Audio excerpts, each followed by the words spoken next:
I want to tell you the most interesting story in the world. Why a person becomes the person he becomes. Why a little boy or a little girl grows up to be the kind of person he or she becomes. Now, the estimates by the experts in this field are that most of us are using somewhere around 5% of our real potential. Some experts say as little as 1%. It means that we're only giving about 5% of ourselves to what we're doing, to our days, our work, our families, everyone we know, our entire environment.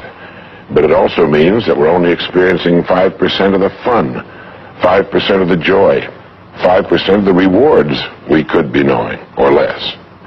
All the experts are agreed that in each of us there are deep reservoirs of ability, even genius, that we habitually fail to use. Why? We know that most people desire by nature to succeed. But what is success? What is this word that has become so famous in the world? What does it mean? Most people don't know what success is all about. And since they don't know what it's about, they really don't know where to look for it. Success is really nothing more than the progressive realization of a worthy ideal. This means that any person who knows what he's doing and where he's going is a success. Any person with a goal toward which he's working is a successful person. This means that the boy in high school who's working toward a diploma, or the boy in college toward a degree, is just as successful as any human being on earth, because he knows what he's doing, why he's getting up in the morning, and where he's going. But conversely, if a person doesn't know what he's working toward, what it is he wants, doesn't have a goal toward which he's working, then he must, at least by this definition, be called unsuccessful. Why isn't then, with this simple definition, why isn't everyone successful? Should be easy. Yet surveys indicate that 19 out of 20, 95% at least, are not. In fact, a survey one time asked thousands of working men why they got up in the morning and went to work, and 19 out of 20 didn't know. 19 out of 20 working people didn't have the foggiest notion of why they got up in the morning and went to work. Under closer questioning, they said, well, everybody works. Well, that would be a good reason to quit. In fact, here's a little rule of thumb you might want to remember. Whatever the great majority is doing under any given circumstance, if you do exactly the opposite, you'll probably never make another mistake as long as you live. Just something to keep in the back of your mind. The problem with most people is that they're playing the world's most unrewarding game, and the name of the game is follow the follower. There's a story about a small town in which there was a jewelry store, and like all jewelry stores, or most jewelry stores at least, he had a big clock in his window. And every morning for years he'd noticed a working man stop, adjust his pocket watch to the same time as the clock in the window. He'd been doing this for many years, and one morning the jeweler was out in front sweeping a sidewalk, and so he asked the man, he said, tell me, why do you adjust your watch to my big clock every morning? I've noticed you're doing that for years. The man said, well, I'm the foreman down at the big plant. He said, I want to make sure my watch is correct because I blow the quitting whistle every night at 5 o'clock. The jeweler looked at him rather strangely for a minute, and he said, well, that's funny. He said, I've been setting that big clock in the window by that quitting whistle all these years. A very logical thing, but they could have been off 6 months. It was a case of a person just going along with what he thought to be correct without checking his references. So I want to suggest that from now on out, at least we do that we check our references and ask ourselves, are the people I'm following going where I want to go? Let me tell you the story of what we might call the average young man in our society. Now, from the time this boy is born, there's only one thing on earth he can do, and that's to begin to think, act, and talk like the people by whom he's surrounded. This is all in the world he can do. But right off the bat, the odds are 95 to 5 that he's thinking, acting, and talking like the wrong group. They're wonderful people. They love him. They'd do anything in the world for him. They want him to succeed. But the odds are 95 to 5 they haven't got the answers he needs if he's to reach fulfillment as a human being, if he's to reach this success that he wants, if he's to reach into these deep reservoirs of ability and genius we know he possesses and draw them out. Well, he starts in school. The most important thing to a little boy in school is to be liked by the other little boys in school. And so at this tender age, he begins to follow other little boys his same age who don't know any more than he knows and who do not necessarily have any capacity for leadership.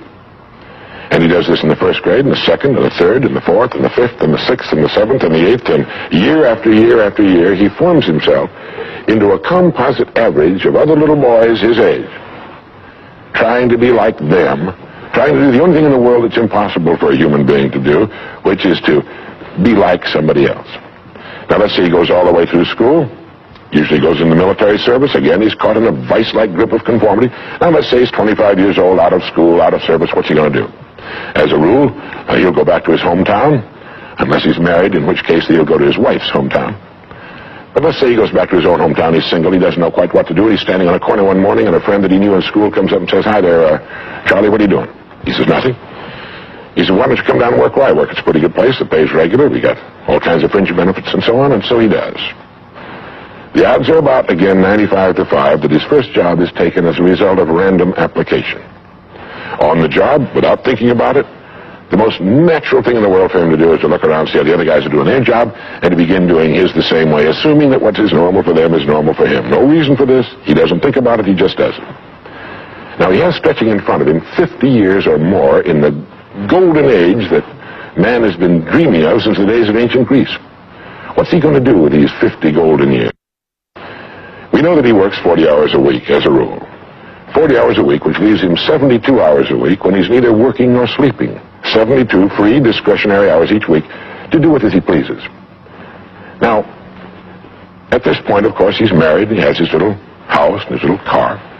And this is about what he does with his free 72 hours every week. He'll do what the other fellows are doing with their free 72 hours every week, which is virtually nothing at all.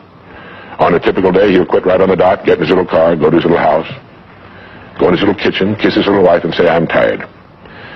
They've even figured out why he says that. The experts believe that he used to hear his father say that back when men used to get tired working during the day, and he picked it up and he repeats this every night when he gets home. He bolts his little meal and then heads for the living room where he turns on his escape box. Click. Takes 15 or 20 seconds for the screen to light up, a period of time he finds interminable, but he gets through it somehow. Maybe kicks the dog, a thumb through a magazine or something. Then the screen lights up and he does too a little bit, and there in front of him he sees people in all kinds of funny old-time costumes all killing each other at a great rate. One expert has agreed that the average family can see more death and bloodshed and carnage on his television set in a week than Crassus saw when he crucified 6,000 prisoners on the southern road to Rome. But you know how those experts are. He could certainly be off one or two. But he sits there for about 5.5 or 6 hours. 25% of all free time now is spent in front of the tube, according to the latest statistics. Now, there's nothing wrong with this particularly, except that he's watching other people who are earning excellent incomes in the pursuit of their careers, while he doesn't make a nickel. And gets the only two things you can get from watching TV on that kind of a schedule. He gets red eyes and a hollow head. Now, this is not meant to be an indictment of television. I've got a couple of television sets at home, too. I have a couple of cars at home, too, but I don't go home at night and drive around the block for 6 hours. But he sits there for 6.5 hours until finally his wife, who's a little more practical than he is, taps him on the shoulder and she said, "Charlie, I think it's about time you went to bed. You've got to get up in the morning and go to work." He's okay, and he shuts it off. He knows how to do that. He just shuts it off and goes to bed. Next morning he gets up and he does this all over again. He does this every day for 40 years. At the end of 40 years, he's retired, which always kind of catches him by surprise. No one's ever figured that one out either. And then he dies at 85 or 90, the way medical science is moving us along, out of sheer boredom. Well, what's the problem? Is there a tragedy here? Not really, if that's the way Charlie wants to spend his life, our mythical, hypothetical young man. If he wants to spend his life that way, that's his business. He lives in a free society, he can do anything with it he wants. But there's a terrible tragedy here if he's living that way because of the total lack of a decision. If he's living that way simply because he's still doing what he was doing in the first and second grade, and that's going along with the fellas up and down the block on the unspoken assumption that they know how to live, then there's a real tragedy there. Because they've never known how to live. Not in all the recorded history of mankind. He never finds out who he is. He never reaches into the deep depths of his abilities, his talents. He never learns that he can have just about anything he wants in the world, that he can call his own shots, tell his own fortune. And it's kind of a pity. Well, what's needed? Well, what's needed, I think, is a checklist. The first thing that he ought to have on his checklist, in my opinion, is the word a goal. A man without a goal is like a ship without a rudder. He doesn't know where he's going. He then belongs to that 95% that are just living day by day, month after month, like a starfish or an amoeba. He needs to know where he's going. Back in the early days of navigation, sailors used to see a strange sight in the Antarctic. They'd see a giant iceberg towering high out of the sea, and it would be moving against the wind. The wind would be blowing this way. The great iceberg would be moving right into the teeth of the wind. And this, of course, frightened the sailors whose ships were powered by the wind, until it was discovered that, of course, only a fraction of the great berg was visible, and that its huge, ponderous roots were caught in the great currents of the ocean. And it was being borne purposely along its way, regardless of the winds and the tides on the surface. Well, this is what a man needs. He needs his roots deep in a great main stream of his own choosing, and then he'll move along his way, regardless of the winds on the surface of his life or short-term expediency, and he'll get to where he's going. The second word on our checklist might be the word attitude. It's been called the most important word in any language in the world, because it's our attitude toward our world, toward all the people in it, that will determine the world's attitude and all the people's attitude toward us. It's a simple thing. Most of us know it, but we tend to forget it. People will react to us according to our attitude. And our attitude is the greatest gift we can be given. You know, the little creatures of the world were given a wonderful gift by Mother Nature called protective coloring, in which they can blend into their background without being seen. But man was not given this great gift, because man was given an incalculably greater one. Only man has the godlike power to make his surroundings change to fit him, because his environment will change as he changes. A man's environment is a merciless mirror of him as a human being. And if he thinks his environment could stand a little improvement, all he has to do is improve, and his environment will improve to reflect the changing man. Third would be the word think. To think. The highest function of which a human being is capable. It was put pretty well by the great Pulitzer Prize-winning playwright Archibald MacLeish in his great play, The Secret of Freedom, in which he has one of his characters say, "The only thing about a man that is a man is his mind. Everything else you can find in a pig or a horse." It's true. And so if we're going to develop something, this is a good place to start. To think deliberately and with a purpose. To spend a little time each day before a blank sheet of paper with our goal perhaps written at the top, and come up with some fresh, new, and exciting ideas. The next point on our checklist you might call the law of laws. That's what Emerson called it, this great old law of cause and effect.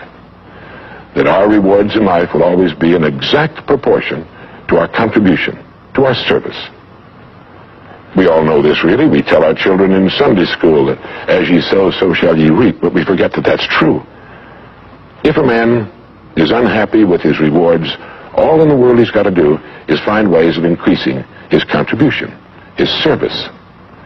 It's like the story of the preacher who was driving down a country road, and all of a sudden he came to the most magnificent farm he'd ever seen in his life. It was beautiful. And so he saw the farmer approaching the road on his tractor, and so he hailed him, and he said, "My good man," he said, "God has certainly blessed you with a magnificent farm." And the farmer thought for a moment, and he said, "Yes, you're right, he certainly has. But you should have seen this place when he had it all to himself." And the preacher had his sermon for the next Sunday. He realized that all the farmers up and down that road had been given the same land, but one man had made something great out of it. Well, all of us are given the same land. We're given a human life, and each of us can make something great out of it, too, if we want to. The next point might be simply the word truth. Since everything we do has an equal and opposite reaction, unless what we're doing is based on truth, we're building on sand, and it can't stand. The next point would be R&D, research and development. None of us would want to work for a company or invest our money in a company that didn't have a very viable research and development department. That is, pumping a good percentage of its profits back into research and development because its future depends on it. But so does a man's.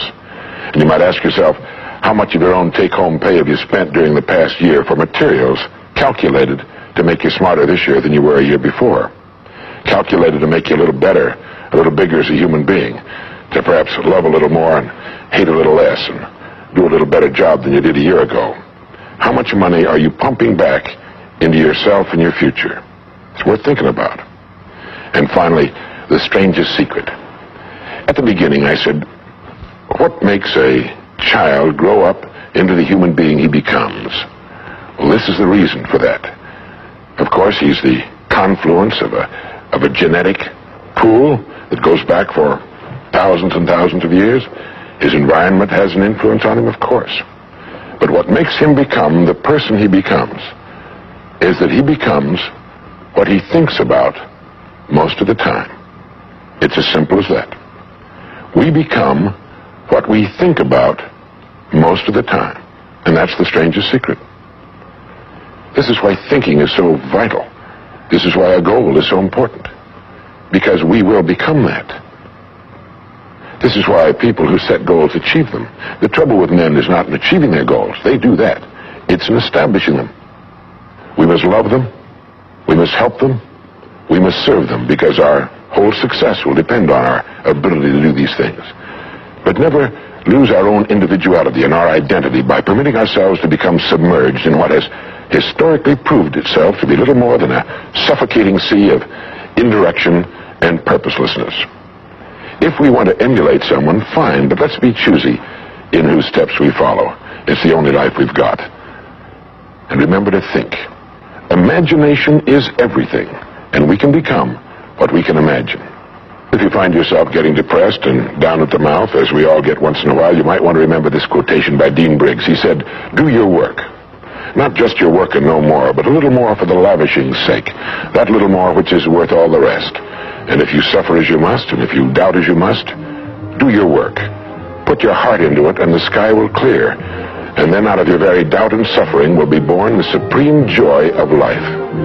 Believe it or not, in an age when we've come to nearly deify leisure time, we've almost lost sight of the fact that virtually all our satisfactions, rewards, will come not from our leisure, but from our work. And don't forget the strangest secret.